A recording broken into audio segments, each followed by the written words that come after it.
Hey guys, welcome to my channel. This video I'm going to talk about SpaceX. So SpaceX is about to go public, $1.75 trillion, the biggest IPO in human history.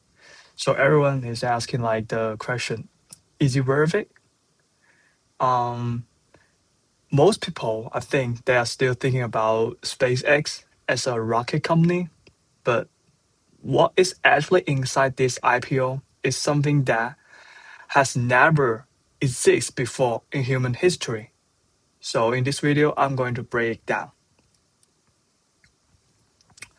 So, what you are actually buying? So let me walk through the whole process. What happens when you buy a share of SpaceX? So most people picture rockets, okay, the Falcon 9 landing on a drone ship, Starship launching, like from some place, and Elon Musk standing at the launch pad. But actually, in 2026, the SpaceX IPO, it contains four completely different business. They bonded in just one ticker. So first, there is the launch business. The actual rockets, the Falcon 9, is the most frequently launched and the lowest cost rocket on the planet. Yeah. And secondly, that's Starlink. That's Starlink. Starlink is the satellite internet. Over 10,000 satellites in orbit and more than 10 million subscribers across 150 countries.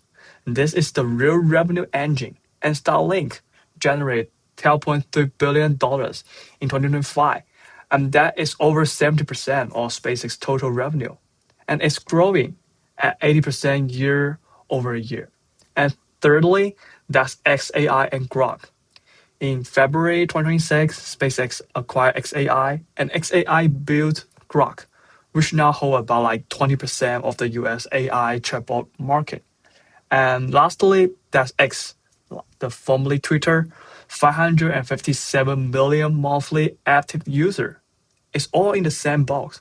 So when you buy a share of SpaceX, you are simultaneously owning like the space infrastructure, an AI company, like a global social network, right?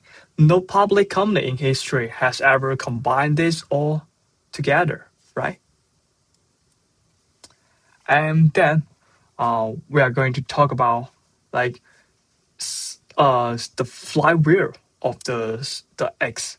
So now someone might hear that of think it like is a hype of this company, but I will show you this is actually not.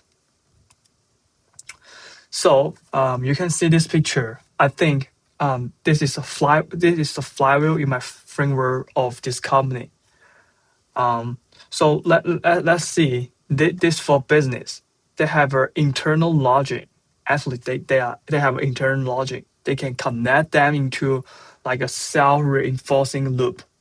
So think of like a restaurant that grow its own vegetable, raise its own cattle, cook its own food, and run its own delivery service. Every dollar of a profit stays in the system, and every efficiency gain in just one part, and make other part better. That that is how SpaceX flywheel works. Let's start with X. Let's start with X. 557 million users. They generate massive amount of real-time data every single day, right? The conversation, opinions, news, reaction. Hey, that is one of the scarcest raw materials for training AI models. For example, OpenAI and Anthropic, they have to pay to trade this data, but XAI, they already own it. And then the data fit into the XAI, which trains Grok. But Grok doesn't just like power a chatbot. It can automate Starlink's network routing, improve X content recommendation, and eventually, this is what Elon has talked about, like run the AI inference on the arbitrary data center, satellite in space, running AI workloads.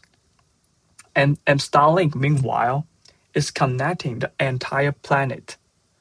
Remote village in Africa, cargo ships in the Pacific, commercial airlines make flights. Every new person who get online through Starlink is a potential ex-user, right?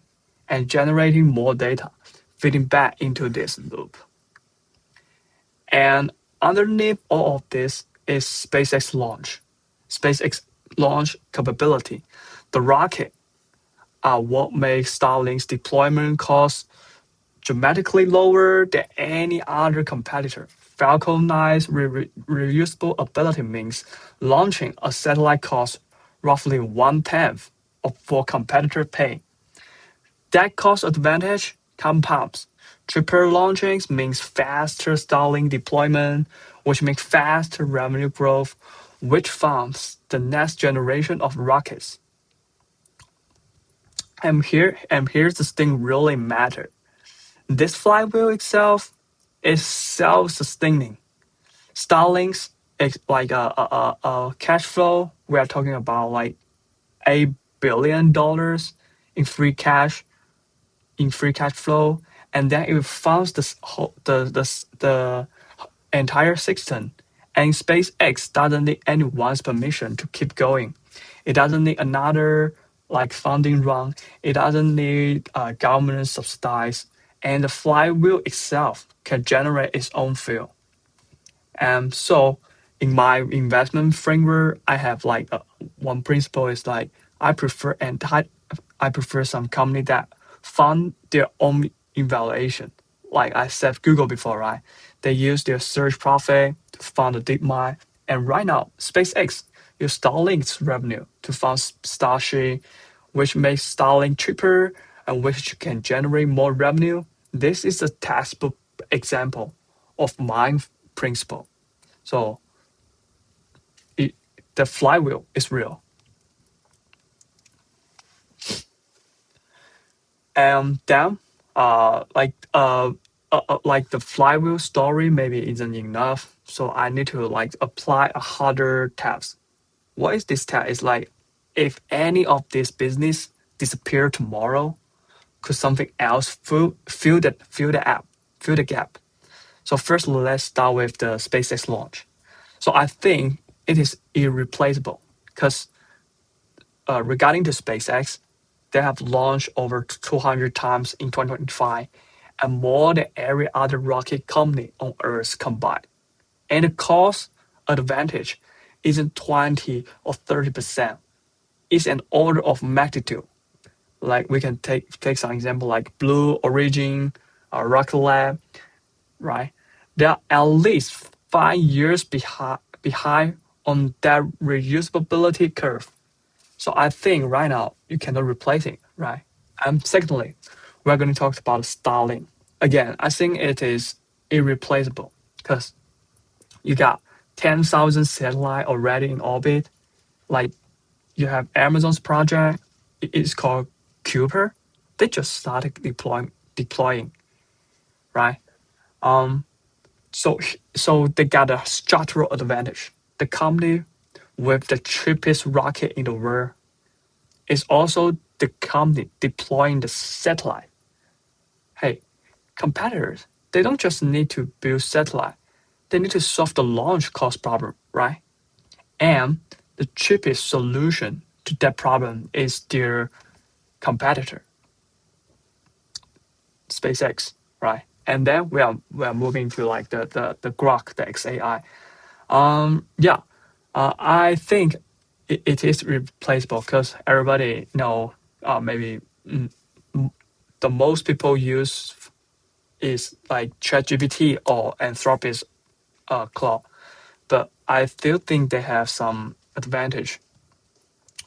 Like the LLM, like the LLM space has the OpenAI, Anthropic, Google, Meta, right? They compete really intensively. Model like the compatibility of model are converging fast.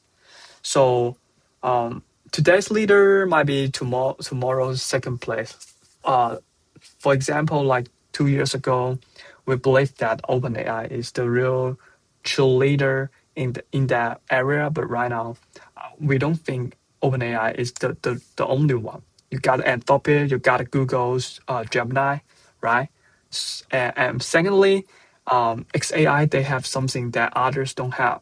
They have a direct pipeline to Twitter's real-time data, right? In Twitter, you got the latest news, you got different people's opinion, you got different people's comments from real user, right? So from that part, regarding to the data part, I think that's irreplaceable, and it gives them a training data advantage. I think that's also really hard to copy. And last is Twitter. So I think social network is really important. Uh, so you might think it can replace by Facebook or by Instagram, but from my perspective, I think more and more like technical guy, they would like to draw their comments, draw their opinions in Twitter, right? I think that's not easily replaced. Like I don't see so many tech people they will share their opinions in Instagram or stuff like that. So and another thing is more and more active user using Twitter. So here's the overall picture. The hardware layer of the flywheel, launch plus Starlinks, is diamond tier and years of lead time. The software layer like the XAI or the Twitter itself, they also have their own advantage. So that's my opinion about this part. And secondly, and next we are going to talk about why traditional valuation may fail. So you can see this picture. Yeah. Um. So 1.75 trillion dollars at 97 times revenue. We can see so many this number in like the news. Some Wall Street analysts, they they will break those business down. Like they will give Starlink or telecom multiple. They will give XAI and AI multiple. They will give X as a social media multiple, and then they will get like maybe 400 to 500 billion. That's well below 1.75 trillion. But I think this approach itself has a fundamentally flaw. It assumes the paths are independent. And I have talked before, right? I think it is a flywheel. It's not just a dependent part, right? It's not just an independent part. The Starlink is a global connectively network, and then you get an AI inference platform, and then you got a data pipeline, and then you got you have those communication from Starlink. Hey, that how that's I think the value itself is really large, right? It's like you try to price the iPhone in 2007 using a phone company valuation model. The iPhone wasn't a better phone; it was an entirely new category. And SpaceX itself is more like that. They are not just a better rocket company or a better telecom company. Itself is a new category entirely. It's a civilization infrastructure platform. So the gap between 500 billion and the 1.7 trillion, that's the market pricing. The flywheel itself, betting that 1 plus 1, 1 and plus 1 is far greater than 4.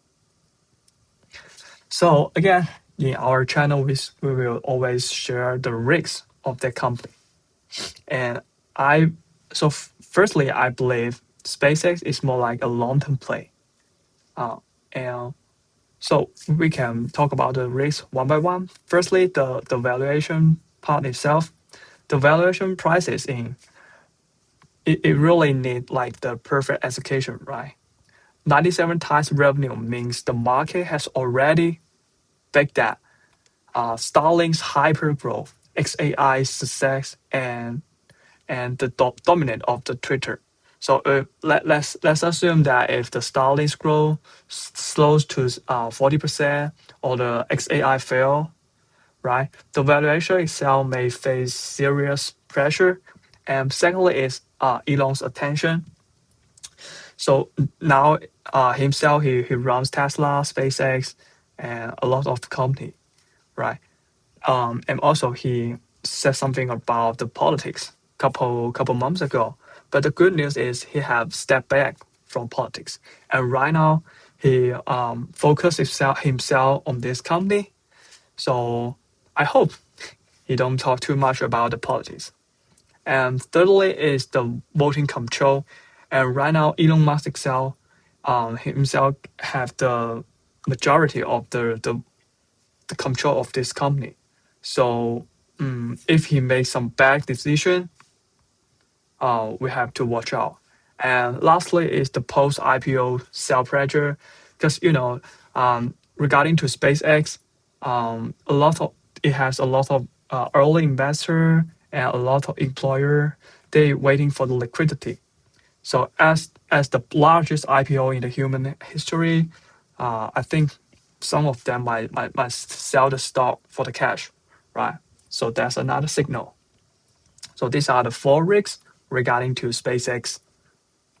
And lastly, I would like to summarize it is I think SpaceX is more like a long-term company, and I think it is the closest thing you can buy to investing in human civilization's operating system, because you can ask yourself this kind of question.